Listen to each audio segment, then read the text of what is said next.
Two things I want to encourage you on really quickly. Number one, and that is there are so many things that is fighting for your attention in this season. Man, you got so many things that is fighting for your attention in this season. God has given you a plan. He has given you the blueprint. He has given you instructions on things for you to do, to work on, to focus on. But there are other things that is fighting for your attention. Listen, I need you to be focused. I need you to be focused and be obedient to what God has given you to do. Work the plan that God has given you. I've said this before in another video. There are going to be things that is fighting for your attention. God has given you the blueprint. He has given you the instructions. You decide you need to go pray. Right? You decided, I need to go pray. As soon as you make that decision to go and pray, watch and see how many things start to just unfold. Your kids may start acting up. Your phone may start ringing off the hook. Just different things may just start happening. Right? Fight for your focus. Fight to do what God has given you to do and have told you to do. Your obedience in this season is going to make the difference. It's going to make the difference of you moving forward or standing still. So your obedience, I'm telling you, your obedience is going to make the difference of you standing still or moving forward. There are going to be things that is fighting for your attention. There are things that is fighting for your focus. I want to encourage you to fight.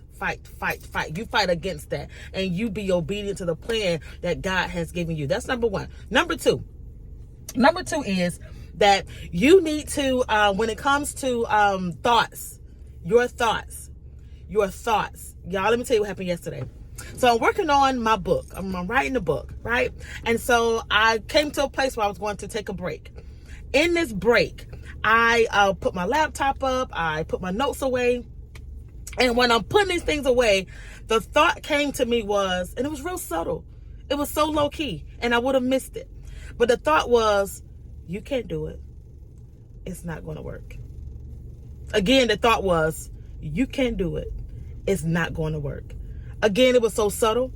It was so low key and I would have missed it. I truly would have missed it, just dismiss it and went about my way.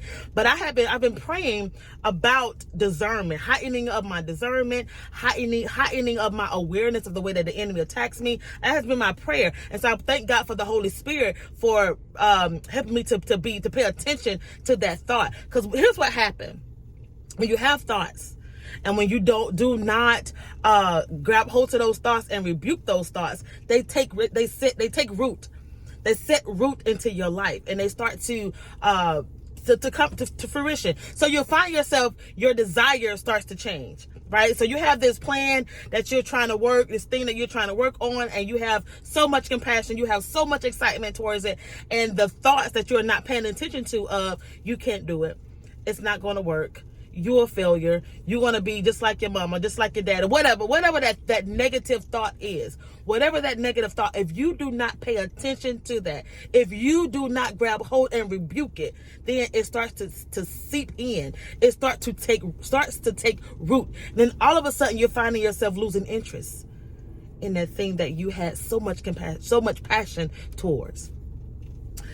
All of a sudden now you're discouraged. You know, you just kind of don't feel the same way about that. What happened was that thought, that discouraging negative thought has set root, and now it is coming to fruition. You may even speak it out your own mouth. Man, I can't do this.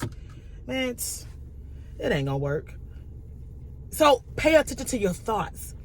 Pay attention to your thoughts. Grab hold to every single negative thought. What God has started in you, He will see it all the way through to completion. You can do all things through Christ that strengthens you. Right? So two things that I said was to focus.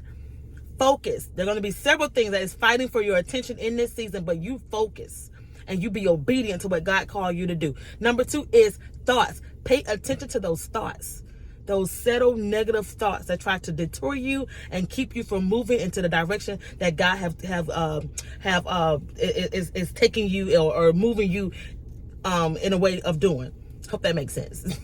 But focus in the direction that God is leading you to. Simpler way to put it.